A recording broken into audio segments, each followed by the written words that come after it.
जिंदगी का सफर सुहाना हो, इसके लिए सावधान रहना जरूरी है। रोजमर्रा की आपाधापी में कुछ देर बैठकर सोचना समझना भी जरूरी है कि हमारे आसपास क्या हो रहा है और जो कुछ हो रहा है उससे हमारी जिंदगी, हमारा परिवार कैसे प्रभावित हो सकता है।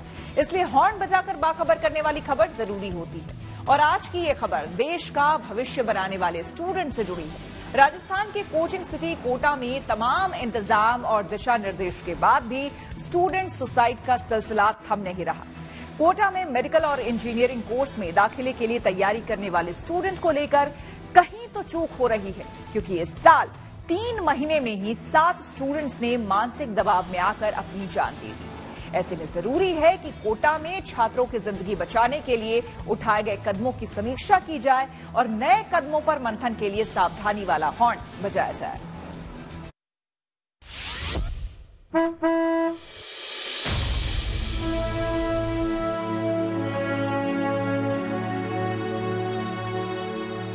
उम्मीदों का बोझ इस कदर हावी हुआ कि जिंदगी बेमानी लगने लगी और मौत आसान। करियर को पंख लगाने का ख्वाब लिए एक छात्रा पिछले साल उत्तर प्रदेश के अमेठी से कोटा में कोचिंग के लिए आई थी। करीब 20 दिन पहले वो कोटा के इस पीजी में शिफ्ट हुई। बुधवार को उसके कमरे का दरवाजा नहीं खुला तो मकान मालिक को शक हुआ। दरवाजा तोड़ा गया तो अंदर छात्रा के साथ उसके तमाम सपने भी दम तोड़ चुके थे। ये मौत सिर्फ एक छात्रा की नहीं बल्कि माँ बाप के अरमानों की भी थी।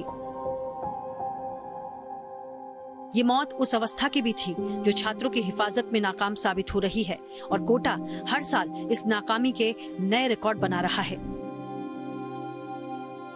ये मौत उस व्यवस्था की भी थी जो छात्रों की हिफाजत में नाकाम साबित हो रही है और कोटा हर साल इस नाकामी के नए रिकॉर्ड बना रहा है। कोटा में महज 2 दिनों में ये खुदकुशी का दूसरा मामला है। छात्रा की खुदकुशी से एक दिन पहले ही उत्तर प्रदेश के ही एक छात्र ने भी अपने कमरे में फंदे से लटक कर जान दे दी। घर वालों को यकीन ही नहीं हो रहा था कि जिस बेटे ने एक दिन पहले बड़े सहज अंदाज में फोन पर बात की थी वो अब इस दुनिया में नहीं है।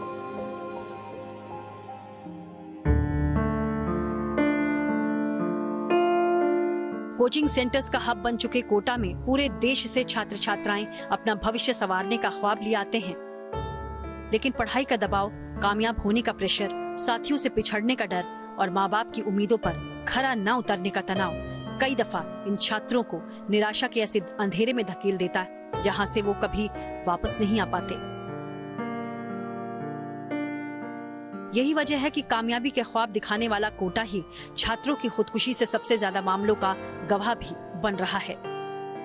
साल 2022 में कोटा में 15 छात्रों ने अपनी जिंदगी खत्म कर ली।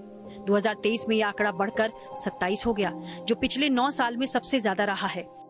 लेकिन इस साल पहले 3 महीने में ही 7 स्टूडेंट खुदकुशी कर चुके हैं।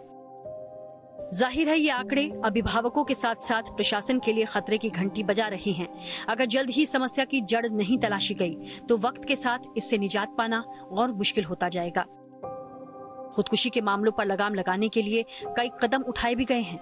सरकार से लेकर प्रशासन तक ने कोचिंग सेंटर्स के साथ साथ हॉस्टल और पीजी के लिए गाइडलाइंस जारी की हैं। गाइडलाइंस के अनुसार जिला प्रशासन ने सभी हॉस्टल के पंखों में एंटी सुसाइड स्प्रिंग डिवाइस लगाना अनिवार्य किया है। कोचिंग सेंटर में छात्रों और शिक्षकों को हफ्ते में 1 दिन छुट्टी देनी होगी। यही नहीं, छुट्टी के अगले दिन छात्रों का कोई टेस्ट भी नहीं लिया जाएगा। कोचिंग में 5 घंटे से ज्यादा पढ़ाया नहीं जाएगा। त्योहारों में छुट्टी देना अनिवार्य है ताकि बच्चे परिवार के साथ त्योहार मनाएं। छात्रों को उनके नाम के आधार पर सेक्शन मिलेंगे, न कि रैंक के आधार पर। हॉस्टल की नियमित जांच भी अनिवार्य है। इन कोशिशों का कुछ असर भी दिखा। कोटा में ही spring loaded anti suicide device वाले पंखे की वजह से एक छात्रा की खुदकुशी की कोशिश नाकाम हो गई। छात्रों के तनाव को कम करने के लिए कुछ दिनों पहले कोटा के डिस्ट्रिक्ट कलेक्टर ने छात्रों के साथ डिनर का एक कार्यक्रम भी रखा था। यहाँ उन्होंने गाना सुनाकर छात्रों की हौसला अफजाई की भी कोशिश की।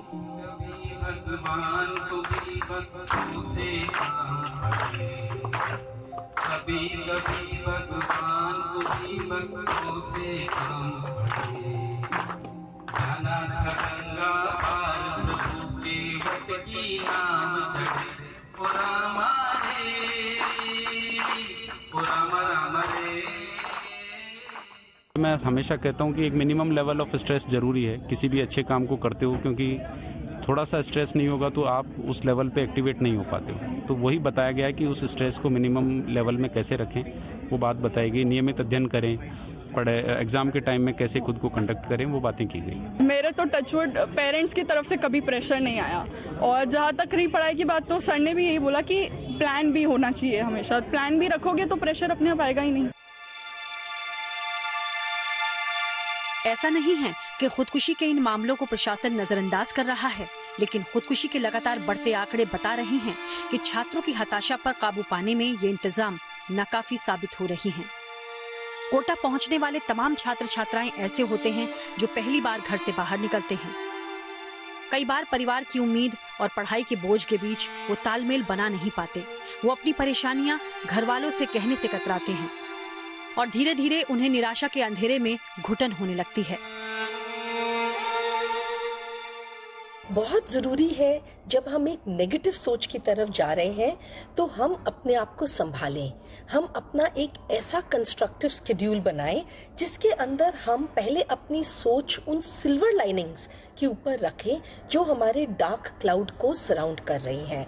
डार्क क्लाउड माने जहाँ पे हमारी प्रॉब्लम्स हैं। प्रॉब्लम्स को हमने कारपेट के अंदर नहीं डालना, पर हमें प्रॉब्लम से हटकर सोल्यूशन जोन पे अपनी सोच को, अपने विचारों को लेके जाना है। दूसरी बहुत ज़रूरी चीज़ है कि आप अपने जो शेड्यूल में, रोज़मर्रा का जो आपका शेड्यूल है, उसमें अपनी पढ़ाई या काम से हटकर कुछ ऐसी चीज़ें करें जिससे आपको खुशी मिलती है। खुदकुशी रोकने के लिए गाइडलाइंस जारी करना और निगरानी बढ़ाना एक कोशिश जरूर है, लेकिन असल समस्या तो छात्रों के मन में बढ़ता दबाव ही है। जब तक इस दबाव को कम करने का कोई ठोस फॉर्मूला नहीं ढूंढा गया, तब तक सारी कोशिशें अधूरी साबित होंगी। हर वो चाक चौबंद जो व्यवस्था है, पुलिस की हो या प्रशासन की हो, बच्चों के बचाव के लिए हो, सब कुछ प्रयास किया जा रहा है। उसके बाद भी ये सिलसिला थमने का नाम नहीं ले रहा है। कोटा में हाल ही में ये घटनाएं सामने आई है, तो वहीं इस साल की हम अगर बात करें तो कोटा में जो 8 बच्चे हैं वो अब तक सुसाइड जैसे कदम उठा चुके हैं। गुड न्यूज टुडे के लिए कोटा से चेतन।